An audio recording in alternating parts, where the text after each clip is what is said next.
بسم اللہ الرحمن الرحیم، السلام علیکم ورحمۃ اللہ وبرکاتہ۔ کیسے مزاج ہیں؟ طارق جمیل آپ کے سامنے مخاطب ہوں۔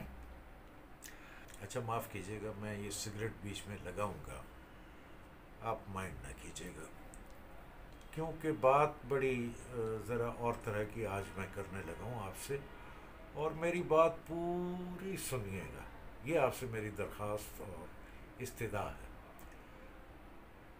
وہ کیوں پوری سنیے گا، وہ آخر تک جب آپ سن لیں گے تو آپ کو اندازہ ہوگا کہ ہاں اچھا یہ بات ہے۔ پچھلا جو وی لاگ تھا وہ میں نے آپ سے ذاتی طور پر گپ شپ کی، کچھ موضوع اچانک دماغ میں آیا کتابوں کے سلسلے میں، وہ میں نے آپ سے ڈسکس کر دیا کہ بک سٹورز کی اور کتاب پڑھنا اور کتاب بیچنا اور کتاب خریدنا اس وقت ملک میں کیا صورتحال۔ کافی سارے دوستوں نے اس وی لاگ کو بہت پسند کیا۔ ہمارے جو بڑے مہربان اور بڑے پیارے لندن میں تسنیم حیدرانی ہیں، انہوں نے تو ایک بہت درد بھرا جواب بھیجا، اور چونکہ وہ خود کتابوں سے عشق کرتے ہیں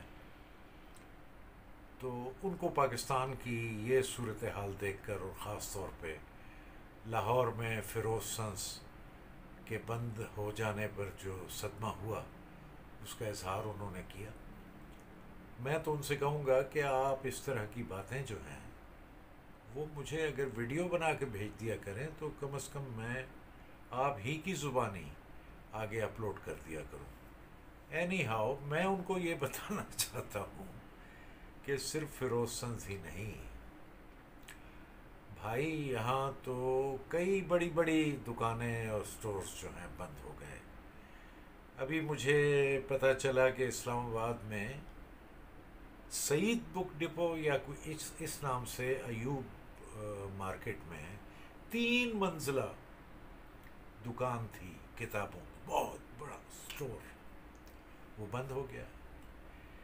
یہاں کراچی میں بہادر آباد پہ کافی ساری دکانیں تھیں، ایک امپیریل بک جہاں میں جایا کرتا تھا وہ بند ہو گئی۔ وہ ایک کونے میں جا کر تو ان صاحب نے فوٹو اسٹیٹ مشین لگا لی۔ سندھی مسلم میں ایک بڑی اچھی دکان تھی، وہاں حلوائی کی دکان آ گئی۔ تو آپ سے کیا عرض کیا جائے کہ کتابوں کی اور پڑھنے کی اور کیا صورتحال ہے۔ چھوڑیں اس بات کو، میں نے آپ سے یہ عرض کیا تھا کہ چند چیدہ چیدہ کتابیں جو میرے مطالعے میں رہی ہیں اور جن کو میں بہت پسند کرتا ہوں وہ آپ سے عرض کروں گا، اور پھر یہ ہے کہ ان کے اقتباسات بھی آپ کو سناؤں گا۔ لیکن اس وقت جو میں بات کرنا چاہ رہا ہوں اتفاق ہے، ایک کتاب میرے ہاتھ لگی، میرے ہاتھ کیا لگی، میرے ایک دوست نے مجھے ریفر کی۔ وہ کتاب ہے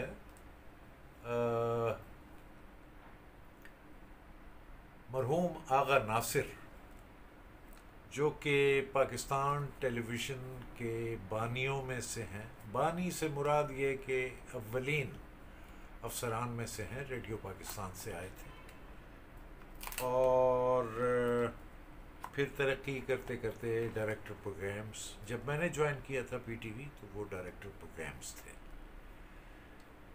اور اس کے بعد پھر وہ ڈی ایم ڈی اور ایم ڈی کے درجے تک پہنچے، اور پھر ریٹائر ہو گئے۔ پھر مختلف ہاں وہ بیچ میں نیفٹیک کے بھی سربراہ رہے اسلام آباد میں، اور پھر اس کے بعد وہ ایڈوائزر کے طور پر اور مشیر کے طور پر ان کا بڑا تجربہ ہے براڈ کاسٹنگ میں اور ٹیلی ویژن کے معاملات میں اور ریڈیو کے معاملات میں بڑا تجربہ رہا۔ اب تو مرحوم ہو چکے ہیں، اللہ تعالیٰ ان کی مغفرت کرے۔ تو انہوں نے اپنی یادداشتوں پر مبنی ایک کتاب لکھی جو کہ مجھے میرے ایک دوست نے ریفر کی۔ اس کتاب کا نام ہے دس از پی ٹی وی. تو مجھے یہ نام وہ تو اس وقت رکھا تھا انہوں نے، وہ مجھے آج کل کا وہ ایک ذہن میں آ گیا کہ یہ میں ہوں اور یہ میری گاڑی ہے اور یہ ہماری پارٹی ہو رہی ہے. تو اس کتاب کے نام سے مجھے ذہن میں آیا کہ آغا صاحب جیسے کہہ رہے ہوں کہ یہ میں ہوں اور یہ میرا پی ٹی وی ہے. اس کتاب کو جو انہوں نے مجھے ریفر کیا وہ اس حوالے سے تھا کہ میرا ایک کراچی سینٹر پر 92-93 میں یا 91-92 میں نے ایک ادبی پروگرام کیا تھا، پاکستانی ادب سال بہ سال، جو کہ بہت پاپولر ہوا. ابتدا میں پہلا پروگرام رات 10 بجے چلا. رات 10 بجے چلنے کی وجہ یہ تھی کہ ایک روایت چلی آ رہی تھی کہ ادبی پروگرام کون دیکھتا ہے، اور یہ اسی طرح کے ہوتے ہیں لٹریری پروگرام ڈرائی سے، اور بہت ہی کم ویورشپ ان کی ہوتی ہے. تو وہ اس کے لیے سلاٹ 10 بجے کا رکھا ہوا تھا، 10 سے 11 بجے تک. ظاہر ہے سارے سو چکے ہوتے تھے. تو پہلا پروگرام چلا رات 10 بجے، اور یہ منتھلی پروگرام تھا. لیکن دوسرا پروگرام، وہ پہلا پروگرام ایسا تھا کہ ٹیلی ویژن کے ہیڈ آفس کو یہ فیصلہ لینا پڑا کہ اس پروگرام کو 8 بجے کے سلاٹ میں لایا جائے، جو کہ پرائم ٹائم ہے. تو دوسرا پروگرام 8 بجے چلا، اور پھر اینڈ تک جتنے بھی پروگرام ہوئے 17 یا 16 یا 17، میں نے 15 کیے، تو وہ 8 بجے چلتا رہا. میں آپ کو وہ اقتباس پڑھ کے سنا دیتا ہوں جو آغا ناصر صاحب نے لکھا اپنی کتاب میں پاکستانی ادب سال بہ سال کے بارے میں. اور یہ اقتباس سن کر، یا جن لوگوں کے پاس کتاب ہے پڑھ کر، آپ خود اندازہ لگا سکتے ہیں کہ وہ لوگ جو بڑے قابل احترام ہیں، جن کی بڑی عزت ہے، جن کے خاص فیلڈ میں بہت خدمات ہیں، ان کی تحقیق کے بارے میں اور ان کی اپنی ذاتی تحقیق جب وہ ایک بات بیان کرتے ہیں، پھر کتابی شکل میں اسے چھپواتے ہیں، اور وہ بنا تحقیق کے ایک بڑے عہدے پر بیٹھے ہوئے شخص جب غلط بیانی کرے، تو آپ کیا کہہ سکتے ہیں کہ ہمارے جو اداروں میں لوگ بیٹھے ہوئے ہیں ان کی کس بات کا اعتبار کیا جائے. جو بات میں آپ کو سنانے لگا ہوں اس کو جان کر آپ ہی سے میں پوچھوں گا کہ پھر اس ساری کتاب یہ جو لکھی آغا صاحب نے، مرحوم نے، اس کی کیا اوتھینٹسٹی باقی رہ جاتی ہے؟ جب آپ تاریخ کو صحیح بیان نہیں کرتے، جب آپ حقائق کو صحیح طرح بیان نہیں کرتے، تو آپ کی کس بات کا آپ کی اعتبار کیا جائے؟ کیسے مان لیا جائے کہ آپ نے پی ٹی وی کی خدمت کی؟ اور پھر آپ کے بعد آنے والے وہ کاربن کاپی ہوتے ہوتے مدھم ہوتے وہ آج حالت یہ ہے کہ وہاں پی ٹی وی میں کوریڈورز میں الو بولتے ہیں. اس میں کوئی رونق نہیں، کوئی زندگی نہیں، کوئی روشنی نہیں. اندھیرے میں ڈوبا ہوا ایک ادارہ، اندھیرے میں ڈوبی ہوئی بلڈنگیں، اور اندھیرے میں ڈوبے ہوئے کوریڈورز، اور اس میں کوئی زندہ انسان نہیں موجود. میں نے جب پی ٹی وی چھوڑا تو مجھے بھی بہت دکھ ہوا. مجھے کسی نے روکا نہیں، چھوڑ دیا میں نے. تو ہمارے ایک بہت پیارے دوست ساتھی جو پی ایم آفس میں اسٹینو تھے، مجھے انہوں نے بڑی ایک تلخ اور تکلیف دہ بات کی جو ان کا سچا جذبہ تھا. ان کا طارق صاحب تسی تے پی ٹی وی دے کمر چھرا کونپ کے جا رہے.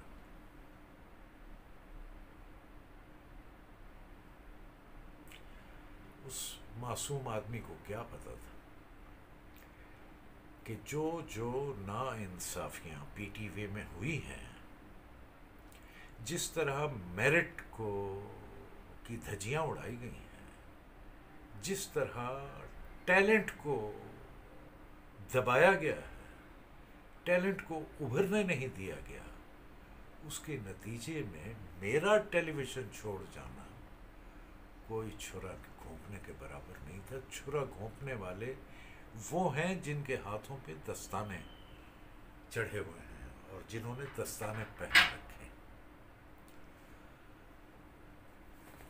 یہ میں آپ کو اقتباس سنانے لگا تھا، انگریزی میں ہے، مجھے نہیں معلوم آغا صاحب نے یہ کتاب انگریزی میں کیوں لکھی، کس کے آگے بیان کرنا چاہ رہے تھے. پی ٹی وی کی کہانی ہے، آپ انگریزی میں لکھ رہے ہیں. پی ٹی وی کو انگریزی کا چینل تھوڑی ہے.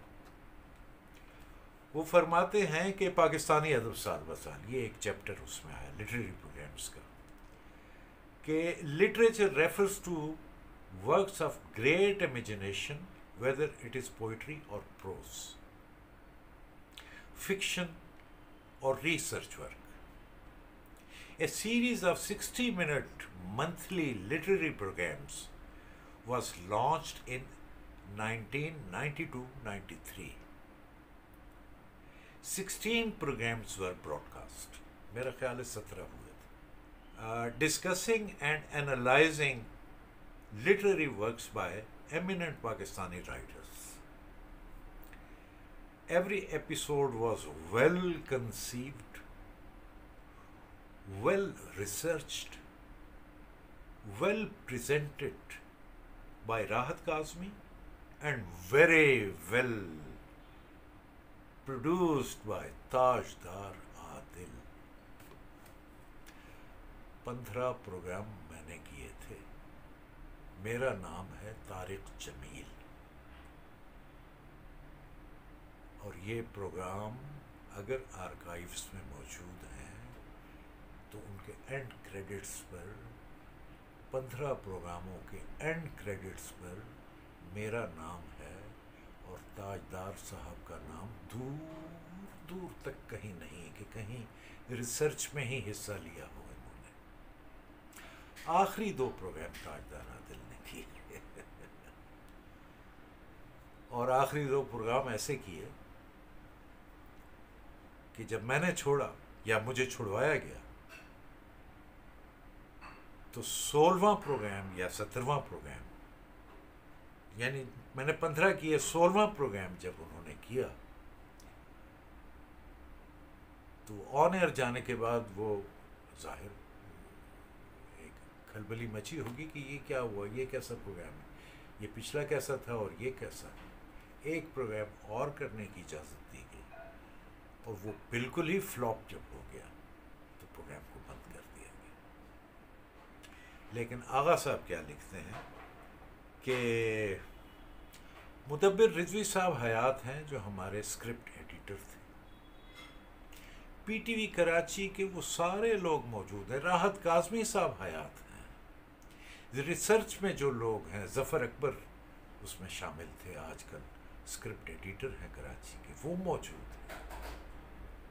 آغا صاحب کو یہ معلومات کہاں سے ملی؟ اور کیا وہ خود پروگرام نہیں دیکھتے تھے؟ اب مرحوم ہو چکے ہیں، میں کیا کہوں. لیکن جو بات ریکارڈ پہ آ چکی ہے ضروری ہے کہ وہ ریکارڈ درست کر لیا جائے. تاجدار عادل صاحب بھی خود اپنے گریبان میں اگر جھانکیں تو وہ لیکن خیر وہ تو تاجدار ہے نا، سر پہ تاج رکھا ہوا ابا کا. یعنی ابا اگر شاعر تھے تو آپ بھی بہت بڑے ہو گئے. ایک تو یہ جو بڑے بڑے لوگوں کی اولادیں ہیں انہوں نے بھی بڑا تڑپایا ہوا، اپنے باپوں کو کیش کرتے ہیں اور خود اپنے اندر کچھ ہوتا نہیں. اب میں کس کس کا نام لوں، بہت سارے نام ہیں. ٹیلی ویژن میں تو بہت سارے نام، آپ خود ذرا جان لیں کہ وہ کون کون سے نام جو اپنے والد کی وجہ سے بڑے بڑے عہدوں پہ پہنچ گئے ہیں اور سمجھتے ہیں کہ وہ اپنے اباؤں سے بھی بڑے ہیں۔ اللہ تعالیٰ سب کو معاف رکھے۔ میرا یہ مزاج نہیں جس طرح کی آج میں باتیں کر رہا ہوں، میرا یہ مزاج نہیں، لیکن مجبور ہو گیا ہوں یہ چیز دیکھ کر۔ اول تو ایسی کتابیں کسی کھاتے میں ہی نہیں آتی، یا تو ردی کی دکانوں پر کباڑیوں کے ہاں ہوتی ہیں، یا چند بک شیلفس میں گھروں میں لگی ہوئی ہوتی ہیں، یہ جی فلاں صاحب نے یہ کتاب لکھی ہوئی۔ ہمیں چونکہ شوق رہا ہے بایوگرافیز پڑھنے کا، تو اس سلسلے میں جو لوگ شوق رکھتے ہیں بایوگرافی پڑھنے کا یا تاریخ سے تھوڑی بہت آگاہی حاصل کرنے کا، تو وہ شاید اس طرح کی کتابیں لے لیتے ہیں۔ آغا صاحب بہت بڑا نام، پی ٹی وی، انہوں نے کیا لکھا ذرا دیکھیں تو صحیح۔ اچھا جی، وہ لکھتے ہیں کہ well presented by Rahat Kazmi, یہ بات صحیح ہے، and very well produced by Tajdar Adil. تاجدار صاحب مبارک ہو آپ کو۔ دی 17th program was on an epoch making of novel آگ کا دریا by one of the leading writer of Urdu, قرۃ العین Haider. The telecast of this particular episode was not allowed by the PTV authorities on the plea that the author was an Indian. قرۃ العین، اب bracket میں لکھتے ہیں قرۃ العین wrote the novel while she was a Pakistan national and was serving in the Directorate of Films and Publications. She returned to India in around 1962 and was considered persona non grata by Pakistan. Bracket. آگے رقم تراز ہیں کہ to protest PTV's decision, Rahat Kazmi refused to continue being host and the series was discontinued. آگے کیا لکھتے ہیں، اب اس سے بھی آپ ان کی علمیت کا اندازہ لگائیں۔ Interestingly, the same novel was nominated for the first Adamji Award. Qurrat al-Ain declined for being a member of the jury. یہ جب آدم جی ایوارڈ کے لیے نامینیٹ ہوا یہ ناول، تو تب بی بی قرۃ العین پاکستان میں تھیں، اور پہلا آدم جی ایوارڈ اناؤنس ہوا 1959 میں۔ قرۃ العین بی بی نے پاکستان چھوڑا 1962 میں، تب یہ پاکستان میں تھیں، پاکستانی تھیں اور جیوری کی ممبر تھیں، اور انہوں نے جیوری کا ممبر بننے سے انکار کر دیا تھا، اس لیے کہ ان کا ناول نامینیٹ ہوا تھا۔ آپ نے 1992 میں آ کر تو انکار کر دیا کہ یہ ان کا پروگرام جو ہے پی ٹی وی پر نہیں چل سکتا۔ مجھے تو اول اس بات میں کوئی حقیقت نظر نہیں آتی۔